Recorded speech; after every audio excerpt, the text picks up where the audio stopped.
art in the most fundamental way.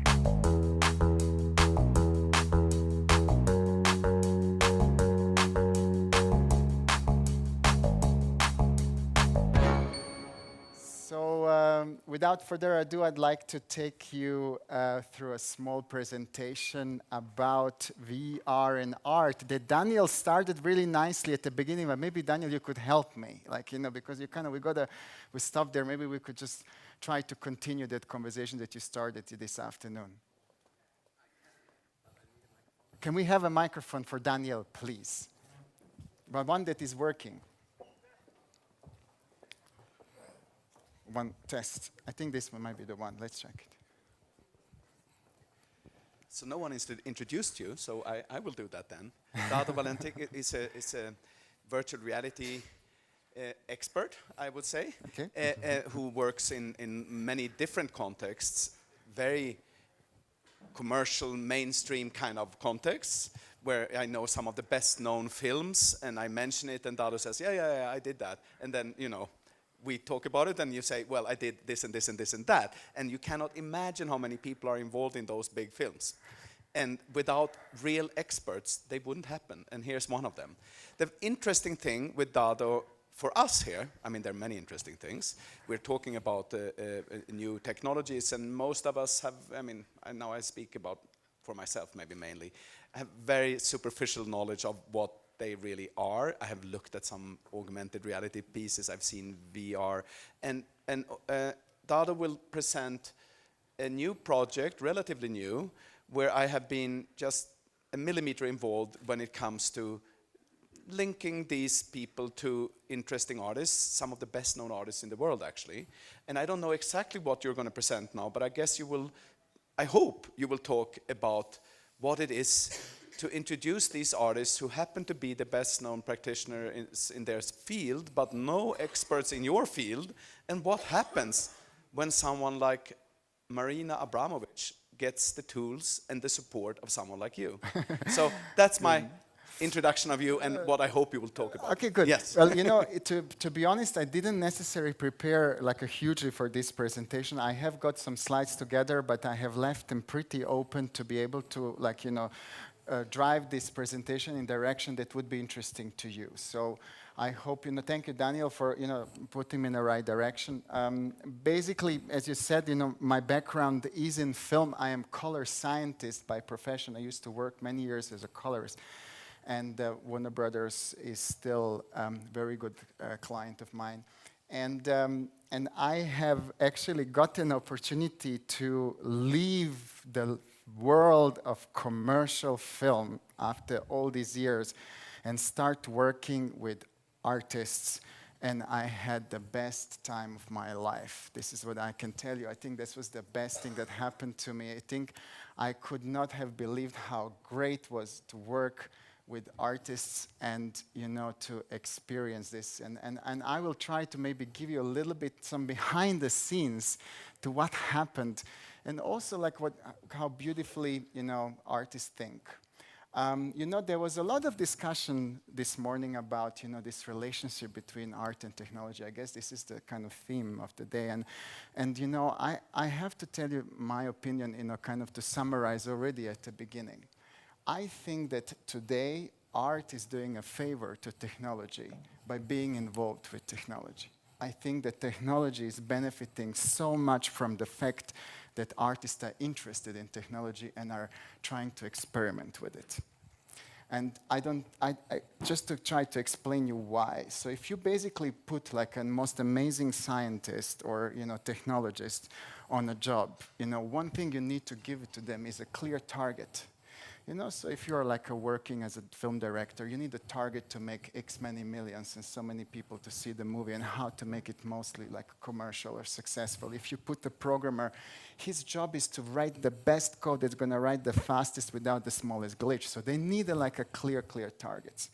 Where about if you sit in front of an artist, the first thing they're going to do is like a child, turn everything upside down and basically go in an absolutely unknown direction. And you would think like, oh my God, what is going on? What are we doing? And then boom, we would hit on something that we didn't even know it existed. Like there are so many things that we don't know. We don't know how much we don't know. And artists are those that if you give them a new tool, a new technology, will, like these neurons that we saw in this previous presentation, just try to explore and connect different connections that technologists would never even think of. And this is exactly something, after working and experimenting with VR for several years, we have realized VR is never going to be a tool that's going to replace film. Films will never be in VR. This is not the medium for that. So we almost like hit the brick wall. It's just that I was never able to stand in front of the board of a big studio and say, sorry, we wasted this money. We'll never make films in VR. Maybe 23, whenever it happens. But today, not. So you see, what artists then did, they said, okay, we'll take this and we're going to go and see what we can make with it. And actually what came out is something really wonderful.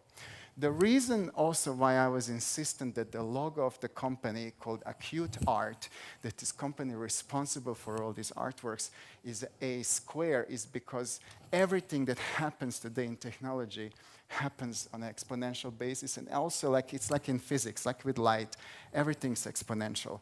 And everything's changing in that speed. So basically, 2 years ago, it took us 4 times as much time, effort, and money to produce a VR piece than last year. And this year, we are, again, twice as fast. So every year, we can see an increase in speed and ease and the quality of production. At the same time, what's happening, the closer we are getting to reaching that kind of desired goal, the problem with virtual reality is that somebody decided to call it reality, which is the kind of, it's not reality. But anyway, so we're trying to reach that reality, and we're trying to images appear as photoreal or real as possible. The closer we're getting to them, the harder it's getting. So it's almost like, when you're trying to reach the speed of light, that last step, you need to double the amount of energy. So at the same time, we are pushing really hard to improve this technology. So these are the 3 artists that I spent my last year working with. Marina Abramovic, Jeff Koons, and Oliver Eliasson, which I'm sure they are no strangers to you if you are into arts in any way. I have not ever known these people before. I was introduced to them for the first time, and actually I'm going to give you a little bit of an idea to what it was like working with them. So there are 2 things basically that we kind of set ourselves goal to. One thing we said that we're going to go and produce art. And founder of the Acute Art, Gerard de Geer, had this kind of thought that if we are going to prove the concept that VR and art is going to work, we need to work with top artists because artist is good regardless to what medium they use. So if an artist is good and we give them this medium and they are able to create something good, and then we're going to prove the concept. Otherwise, there is no point in us wasting our time trying to figure out, is art and VR going to work if we are not really working with best people in the business? So hence us going and working with these 3 guys. And actually, it was no problem to motivate them to do it. The problem was to decide what we're going to do. Also, another thing that was necessary, my job, was to use the latest technology. And when I say latest technology, guys, I don't mean that I go to online store and buy a software. I literally work with scientists and the researchers to write us tools and make us tools that we have used in development of these things.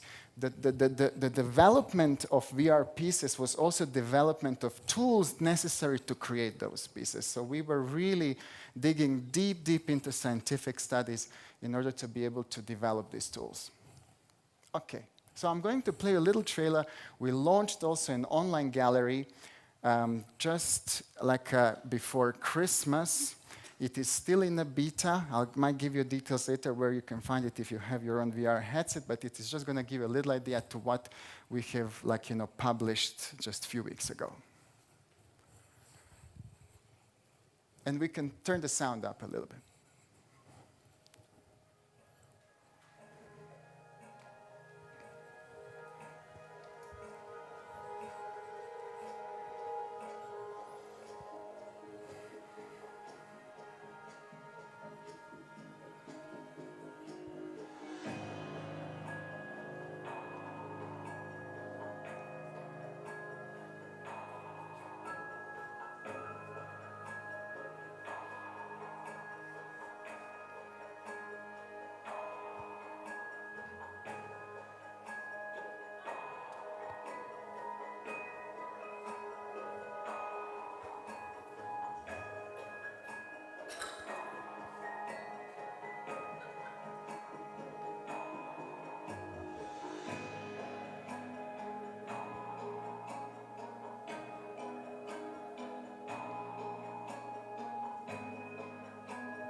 So as you can see, we actually have also worked and still do and still encourage work of emerging artists, as we call it, even though I don't like this term, but that's the best we were able to come up with. Maybe Michelle, you could help us with a better way. Later, yeah. So in any way, there are some fantastic kids out there that are doing VR in an incredible way, and we really want to support their effort. And also we are just kind of, in the middle of a production with Anish Kapoor, with Sir Anish Kapoor. So it is getting better and better. Okay, the first artist that you've seen that we started working with was Olafur Eliasson. And I have a special relationship with Olafur because many years ago, or not so many, like years ago, I used to love clubbing and going out, and there was a nightclub in London Bridge, and it would finish sometimes at 8, 9 o'clock in the morning. And I remember we walked out, and not far is Tate Modern. And then we walked in, and that time they had a weather project. And what it was like this big sun, like in this big turbine hall that was glowing this gorgeous kind of orange light. So you could imagine, after all night partying, you end up in this gorgeous, it was winter outside, but it felt like, being on the beach, in that kind of, and I always wondered, who is this guy who came up with such a genius idea? It was so simple. I mean, I had hundreds of photos of us lying on the floor and taking photos, for hours. And I was thinking, who is this guy? So finally I meet him, and and I was like, oh my God, and it turns out, Olafur is one of the most interesting and most amazing and inspiring people I ever met. So first thing Olafur told me, he said, Dado, problem with VR is this, it will separate people. They will be completely not able to communicate with one another because I can see kids sit with this VR headset and not talk to one another. I don't want this. Can you make it that people meet one another in VR? And at that time, that didn't exist. I was like, God, okay, here we go. I was like, meet, okay, we'll figure it out. This was number one. And we did it. The first thing we did is develop the way that, Olafur can be in Berlin and me in London, and we are in the same space, and we can talk to one another. And we would see each other as a little sparkle of light, like a soul. Olafur said, I only want it to be like a soul. You're like a little sparkle. And then he said, the next thing he said, there is one more problem. I can see the problem with VR is that, people will be just sitting and be completely not moving. It's going to be what is going on? We're going to have a population of people that are just completely fat, sitting in their chairs, never doing anything. So we need to actually encourage bodily movement and also mental interactions. So my piece cannot be something that you can just sit and watch. You need to engage with it and play with it and touch it and interact with it in order to be able to experience it. And actually today, a year later, after we have released his piece, you do not know how much right he was. At that time, I didn't necessarily believe him. I was thinking, okay, it's his idea. Today, we have people that spend well over an hour inside that space, and people can meet one another. We have sometimes up to 40 people in the same space, interacting, talking, chatting, doing things, and moving those particles of water for hours, literally. So what that means is following. It's a completely, for gaming world, is an absolute absurd, because a gaming industry would develop a game that would cost 300 million and would expect somebody to spend maximum half an hour to 45 minutes at a time inside. Whereabout Olafur creates a particle system, and that's all it is a dark room with the water falling down where people spend hours inside. So they're probably scratching their heads and thinking, how did he do that? So this is exactly what I mean. Artists can just, with the two simple ideas, turn things completely around. What we had to do for Olafur, number one, we had to invent the physical world. That means we had to create the gravity, we had to create water, we had to create mathematics of how light refracts off the particle of the water. We had to figure out how air will be circulating inside. It was amazing. And then we built for him a control board inside the VR, so he was able to sit and touch and control and do the minuscule adjustments to how he wanted this piece to look at the end. You're going to be able to explore it, by the way, because I brought it with me, and Oliver is guest at the seminar tomorrow, and I think after the dinner I'm going to have a piece with me, so we are going to be able, if you like, to explore it. I have a little, maybe just a little video just to show you how everything looked like as we were making it. So just to give you a little idea to what it worked like.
This was actually filmed parts of it at the Venice Biennale. This is the first time that Oliver showed the piece. And it was like a little beta testing where we kind of just did the first builds and, showed it to the audience and realized, that this is really going to work and that people like it and continued, working on it to finish it off. So the next artist we got introduced, and I think I have to thank Daniel for that because Marina was doing at that time a retrospective at the Moderna Museum. So we met Marina and they kind of said, Marina, how about VR? And she said, oh, I don't know, but anyway, we ended up after a few meetings and all that to come up with the fact that Marina said, okay, I want to do it. Okay, but she said one thing, Dado, these computer games today, they're all about killing people. And I don't want to be part of that. Can we make a game where people don't kill one another, but they save one another? So we were like, oh God, how are we going to do this now? Because the reason why people play games is because they kill one another. I mean, this is the only reason why. And I knew if I make a game where you save one another, no one's going to ever touch it. So we were thinking, okay, there has to be some element of death inside to make it attractive, Marina. I'm not sure how to do it. And then, one day we were actually stuck in the traffic in New York. And when traffic's not moving and you just sit at the back of the car, it's like carpool karaoke. And you're just slowly moving and you start talking, and this idea came out. And then Marina said, this is what we're going to do. The most important thing for me today is the fact that we are completely oblivious to the fact that we are ruining the planet. We are actually causing so much damage to the environment right now, especially through climate change, and that nobody really cares. If you look at the people around us, everyone's so busy with their life that they don't even really want to worry about what's happening with this planet. I need to do something about it, and can we make the VR do this for it? So we had a theme, we had a concept, and then Marina kind of decided on following. What she said she's going to do is this. We're going to build an avatar of Marina, and that was probably by far the most difficult thing I ever decided to do, because by that time you get to know persons so well. And I don't know if you've ever been to Madame Tussauds. There is this kind of really strange feeling when you stand in front of an artificial human. You just know this is something wrong here. It looks, but it's not. So the same thing happened when we scanned Marina. We just knew that's Marina, but it's not. There was something wrong. So we had to work really hard to help. And VR is limiting to what you can do anyway. So we were working with people who worked on Avatar, on Jurassic Park. I even had the guys finishing their job on a Transformers, coming home and helping us with some of the work and so on. So it was really a work of high-end visual artists that helped us build that avatar. And then in order to make this avatar feel real, what we had to do is we really had to do following. And I'm going to play you this little video so just you can get the idea to what we had to do with Poor Woman. Oh, sorry, I'll play back. So, now.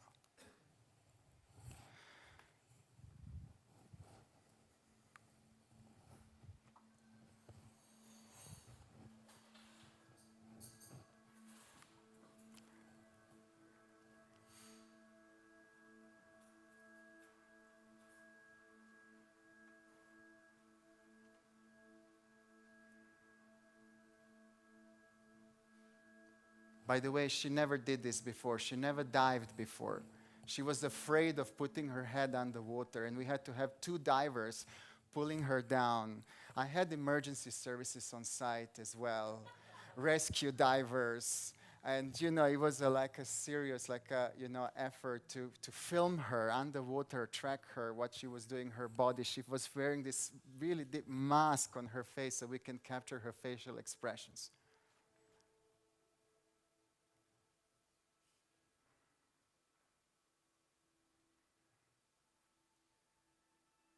But absolutely most amazing person to work with. I have never, ever, if I had like a career of working with directors or people like her, I think, my life would have been completely different. She's the most inspirational woman ever. And one that really knows how to motivate the team around her. And it was absolutely most fantastic experience. One thing, however, that happened, which was very, very interesting, was, Marina was really, for her, was important that she can reach a really large audience. Marina decides, she wants to do like a meet people just to touch one another and 10,000 people turn up or whatever. She really attracts a lot of people. So she said, if I put it with VR and there is not enough headset, how are people going to be able to do it? So in her case, we also moved into AR because your phones, actually, if you install the right application, can become AR capable. So you're going to be able to experience her piece also in AR and be able to do it on the phone. And what she's basically asking that we all collectively do something about climate change, reduce the consumption of energy, consumption of plastic, and basically click. And every time we click, we would reduce the levels of water inside that water tank that you saw it. And if we don't click enough, the water will rise so that she is going to drone. And we really have a possibility. We filmed her droning, almost, no, not quite. But there was a basically. So this was the way how Marina's basically trying to get us to understand that, unless we start clicking and doing something good about this world, that, something's gonna die, someone's gonna go. Very, very interesting work. So Marina's work we're going to launch sometimes this year. I'm not sure exactly the date, but it's kind of going to happen probably in the next few months. We're just looking for the right opportunity to do it combined, with an exhibition. And now, I left Jeff Koons as last. So I have to say that, if Jeff Koons was to become a guru one day and was to leave art world, that I would be the first guy who would sign up for his course. I mean, this is he's the most positive and most inspiring person to be around. Honestly, if Jeff Koons was to go into some retreat, I would guarantee that it would be always fully booked out, because just being around him just kind of fills you with a lot of positive energy. And one thing that I kind of heard always from him is that to make it happier. Now, the only problem about Jeff Koons was when I heard the idea that he wanted to do, I left his studio and cried, literally. And I said to myself, why did I decide to do this? Because what he wanted, it was almost impossible. I mean, it was impossible. And I really thought this, why did I do this? I should not have decided to do this. However, 1 year later, I have to say that I'm so happy I decided to do this. And actually in life, it's so important to have someone who's going to push you, who's going to challenge you, who's going to tell you, no, I want the impossible. I want you to do something that is not possible, and you go and figure out how to do it. And what we did with Jeff was exactly that. Jeff was very insistent to create an environment, that was as close to photoreal that he would consider it's okay, which is in VR almost impossible. Today, we are kind of getting better at it. The second problem was, there is a ballerina inside that garden, but this ballerina has to have a mind on her own.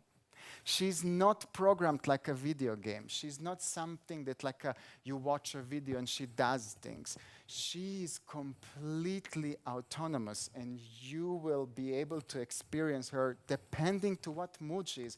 We even connected her to the lunar calendar in order to get her to kind of change her moods depending, on the time. And it was lots of things with it. However, in order to make this job happen, we had to dig deep into AI. And that on its own was one of the most rewarding experiences. Actually, I think the combination between VR and AI is the holy grail for this technology.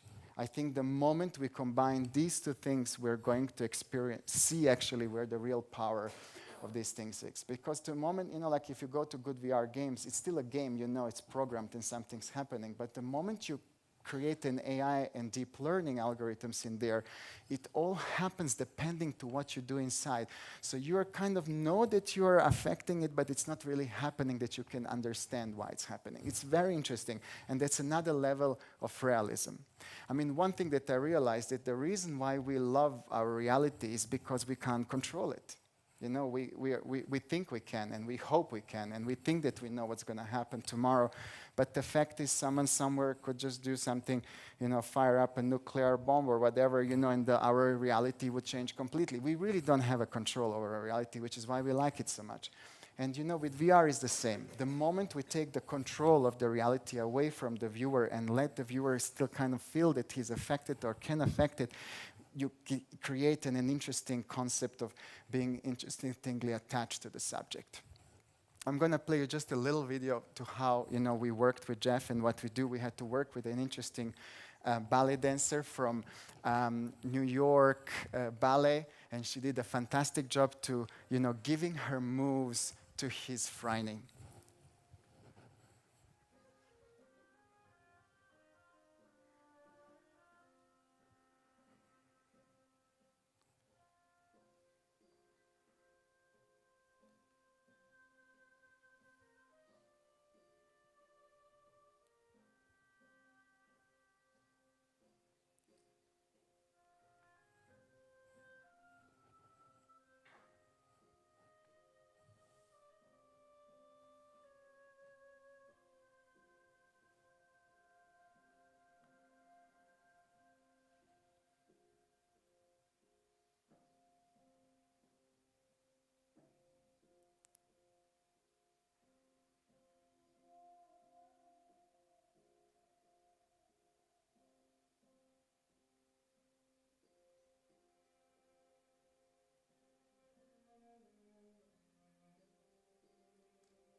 Great.